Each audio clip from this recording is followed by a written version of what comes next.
Friends, బ్రేకులు లేనటువంటి బైక్ను కానీ కారును కానీ మీరు కొంటారా? ఉపయోగిస్తారా? ఇష్టపడతారా? దాన్ని వాడతారా? దాంట్లో సేఫ్ గా ప్రశాంతంగా ప్రయాణం చేయగలరా? చేయలేరు కదా. అది వాస్తవం అయితే ఈరోజు భర్త కంట్రోల్ లేకుండా జీవిస్తున్నాడు. నోటికి కంట్రోల్ ఉండడంలా, చేతికి కంట్రోల్ ఉండడంలా, మనిషికి కంట్రోల్ ఉండడంలా, తాగుడు కంట్రోల్ లేదో, తిరుగుళ్లకు కంట్రోల్ లేదో, జల్సా జీవితం, ఇలా కంట్రోల్ లేకుండా జీవించే భర్త ఉంటే, కంట్రోల్ లేకుండా జీవించే భార్య ఉంటే, కంట్రోల్ లేకుండా జీవించే బిడ్డలు ఉంటే అడుగుతున్నా, ఆ ఇంట్లో వాళ్ళకి ఏమాత్రం ప్రశాంతత ఉంటుందంటారా?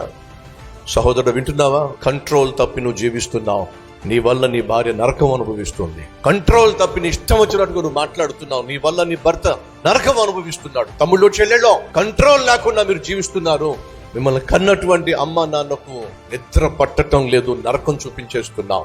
ఈ రోజు నిన్నెవ్వరూ కంట్రోల్ చేయలేకపోతున్నాను. దానికి కారణం అపవిత్రాత్మ.